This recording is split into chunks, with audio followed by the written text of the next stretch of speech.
উত্তরে জেলা পঞ্চগড়, ঠাকুরগাঁও, নওগাঁয় ঘন কুয়াশা আর সূর্যের লুকোচুরি খেলায় বেড়েছে শীতের তীব্রতা। ওদিকে প্রচণ্ড শীতের কারণে বিপর্যস্ত হয়ে পড়েছে নিম্ন আয়ের মানুষের স্বাভাবিক জীবন। আজ দেশের সর্বনিম্ন তাপমাত্রা পঞ্চগড়ের তেঁতুলিয়ায় 9.4 ডিগ্রি সেলসিয়াস। আর ঘন কুয়াশায় 3.5 ঘন্টা বন্ধ থাকার পর সকাল 9টায় আরিচা কাজিরহাট নৌরুটে ফেরি চলাচল শুরু হয়েছে।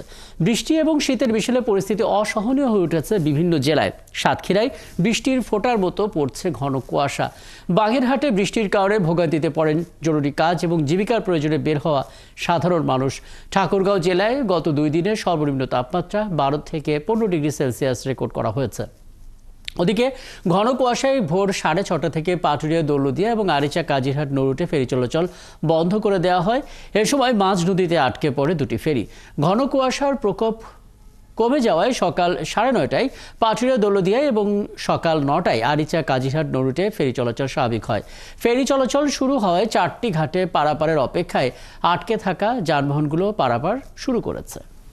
বঙ্গোপসাগরের নিম্নচাপের কারণে শনিবার দেশের উপকূলীয় এলাকায় হালকা থেকে মাঝারি বৃষ্টিপাত হয়েছে, সেই খবর আমরা জানিয়েছি। গেল 24 ঘন্টায় তাপমাত্রা কমে যাওয়ায় বেড়েছে আবার শীতের তীব্রতা। তবে দিনের তাপমাত্রা সামান্য বৃদ্ধি পেতে পারে। দেশের কোথাও কোথাও হালকা থেকে মাঝারি ধরনের কুয়াশাও পড়তে পারে। আবহাওয়ার বাকি খবর জানবো সহকর্মী রাশেদ আরিসের কাছ থেকে। আবহাওয়া অধিদপ্তর থেকে যুক্ত হচ্ছেন আমাদের সঙ্গে।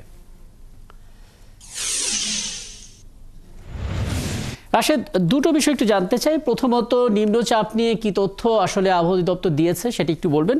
পাশাপাশি শীতের বিষয়টা একটু বলবেন, কারণ আবহাওয়া অধিদপ্তর আগেই জানিয়েছিল চলতি মাসে রাজধানীতে কোনো শৈত্যপ্রবাহ থাকছে না। তবে সেক্ষেত্রে পরবর্তীতে শৈত্যপ্রবাহ কবে আসতে পারে, কোনো ধারণা দিয়েছে কিনা তারা? জি রাকিব, সব ধরনের ধারণা ওনারা আমাদেরকে দিয়েছেন। আপনি প্রথম প্রশ্ন যেটি করছিলেন, আমি সেটির উত্তরটি যদি প্রথমে দেই। নিম্নচাপ সেটি কিন্তু এখন আর নেই, সাগরে কোনো সিগন্যালও নেই। নিম্নচাপটি তো আসলে বলছেন বিশেষ করে জানুয়ারির প্রথম সপ্তাহ থেকেই কিন্তু আমরা সেই ধরনের একটি চিত্র দেখতে পাবো।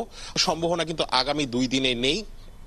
তবে সাতক্ষীরায় কিন্তু আজ 5 মিলিমিটার বৃষ্টি রেকর্ড করা হয়েছে এবং কয়রা উপজেলায় কিন্তু 4 মিলিমিটার বৃষ্টি রেকর্ড করা হয়েছে। রাশেদ, পরবর্তী নিশ্চয় আপনার কাছে আরো স্পষ্ট করে আমরা জানার চেষ্টা করব আবহাওয়া অধিদপ্তরের বক্তব্যগুলো। তবে যতটুকু আমরা ধারণা পেয়েছি, নিম্নচাপের যেই সংকটটা ছিল গতকাল পর্যন্ত ছিল, এখন আর সেই সংকট নেই। তবে সামনে বেশ কয়েকটি শৈত্যপ্রবাহের ইঙ্গিত আসলে আবহাওয়া অধিদপ্তর দিয়েছে।